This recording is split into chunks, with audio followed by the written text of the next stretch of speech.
Hello guys, അപ്പം ഞാൻ ഇന്ന് വന്നിരിക്കുന്നത് ഒരു നാച്ചുറൽ ഫേസ് ക്ലെൻസിങ് മെത്തേഡുമായിട്ടാണ്. അപ്പം ആദ്യം തന്നെ നമുക്ക് ക്ലെൻസിങ് സ്റ്റാർട്ട് ചെയ്യാം. ക്ലെൻസിങ്ങിന് വേണ്ടിയിട്ട് ഞാനിവിടെ എടുത്തിട്ടുള്ളത് പാലാണ്, നല്ല ശുദ്ധമായ പശുമ്പാലാണ്. ഒരു കോട്ടൺ ബോൾ ഉപയോഗിച്ച് അത് നന്നായിട്ട് ജെൻ്റ്ലി ഫേസിലോട്ട് മസാജ് ചെയ്ത് കൊടുക്കണം. ഒരു 3 to 4 മിനിറ്റ്സ് എങ്കിലും മസാജ് ചെയ്ത് കൊടുക്കണം. ഇപ്പോൾ പ്യോർ മിൽക്ക് ആയതുകൊണ്ട് തന്നെ നമുക്ക് ഫേസിലൊരു സോഫ്റ്റ്നെസ് കിട്ടും. അതുപോലെ നമ്മുടെ ഡേർട്ടൊക്കെ മാറിക്കിട്ടും. ഓയിലി എഫക്റ്റൊക്കെ ഒന്ന് മാറിക്കിട്ടാനായിട്ട് സഹായിക്കും.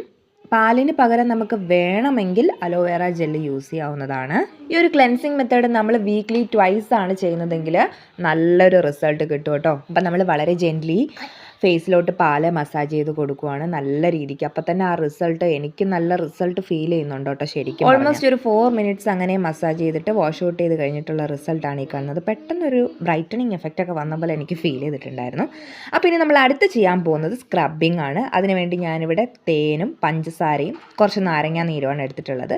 എന്നിട്ട് അത് നന്നായിട്ട് സ്ക്രബ് ചെയ്ത് കൊടുക്കുന്നുണ്ട്. ഇങ്ങനെ സ്ക്രബ് ചെയ്യുന്നതിലൂടെ നമ്മുടെ പോഴ്സ് എല്ലാം തന്നെ ക്ലിയർ ആവുന്നതാണ്. അതുപോലെ നമ്മുടെ ഡെഡ് സ്കിന്നെ എക്സ്ഫോളിയേറ്റ് ചെയ്യാനും സഹായിക്കും. അപ്പം ഞാൻ ലിപ്പിലും കൂടി അതിൻ്റെ കൂട്ടത്തിൽ സ്ക്രബ് ചെയ്ത് കൊടുക്കുന്നുണ്ട്. ഭയങ്കര എഫക്റ്റീവ് ആയിട്ടുള്ളൊരു സംഭവമാണ്.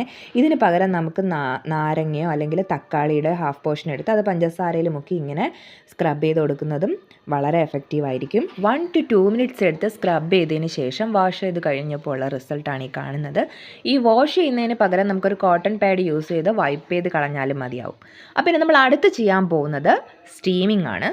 അപ്പോൾ സ്റ്റീമിങ്ങിന് വേണ്ടിയിട്ട് ഇതേ ആവി പറക്കുന്ന ചൂടുവെള്ളം എടുത്തിട്ടുണ്ട്. അതിൽ കുറച്ച് തേനും അതുപോലെ മഞ്ഞൾപ്പൊടി ഇട്ടിട്ടുണ്ട്. എന്നിട്ട് ഇങ്ങനെ ഇരുന്ന് നല്ല രീതിക്ക് ആവി എടുക്കുക. ഫേസിൻ്റെ എല്ലാ ഭാഗത്തോട്ടും നല്ലോണം ആവി എടുക്കാൻ ശ്രദ്ധിക്കുക. ഇതിലൂടെ നമ്മുടെ പോഴ്സ് ഓപ്പൺ ആവുന്നു, ഇംപ്യൂരിറ്റീസ് റിമൂവ് ആവുന്നു, ബ്ലഡ് സർക്കുലേഷൻ ബൂസ്റ്റ് ചെയ്യപ്പെടുന്നു.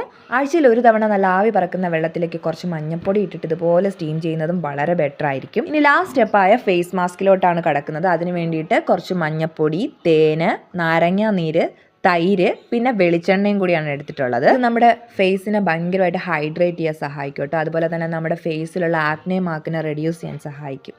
അതുപോലെ ടാൻ റിമൂവ് ചെയ്യാൻ സഹായിക്കുന്ന ഒരു അടിപൊളി മാസ്കാണിത്. പെട്ടെന്ന് നമുക്കൊരു നാച്ചുറൽ ഗ്ലോ വരാൻ വേണ്ടിയിട്ടും ഈ ഒരു മാസ്ക് സഹായിക്കുന്നതാണ്. എൻ്റെ ലിപ്പിലൊഴിച്ച് ബാക്കി ഫേസിൻ്റെ എല്ലാ ഭാഗത്തോട്ടും ഞാനത് അപ്ലൈ ചെയ്ത് കൊടുക്കുന്നുണ്ടേ.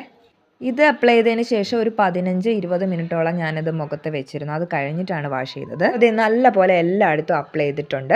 ഓയിലി സ്കിന്നുള്ളവർക്ക് വേണമെങ്കിൽ തൈര് സ്കിപ്പ് ചെയ്യാവുന്നതാണ്. എന്നിട്ട് ബാക്കി ഇൻഗ്രീഡിയൻസ് വെച്ച് അപ്ലൈ ആവുന്നതാണ്. നാരങ്ങാനീരിന് പകരം വേണമെങ്കിൽ ഓറഞ്ച് ജ്യൂസ് ചേർക്കാവുന്നതാണ്. അപ്പം നാച്ചുറൽ ഫേസ് ക്ലെൻസിങ് മെത്തേഡ് ആയതുകൊണ്ട് തന്നെ ഇതിന് വേറെ സൈഡ് എഫക്ട്സ് ഒന്നുമില്ല. അതെ, 15 മിനിറ്റ് കഴിഞ്ഞ് ഞാൻ വാഷ് ചെയ്ത് കഴിഞ്ഞപ്പോൾ ഉള്ള റിസൾട്ടാണിത്. അടിപൊളി ഇഫക്റ്റ് ആയിരുന്നു ഫൈനൽ റിസൾട്ട് എന്ന് പറയുന്നത്. നല്ലൊരു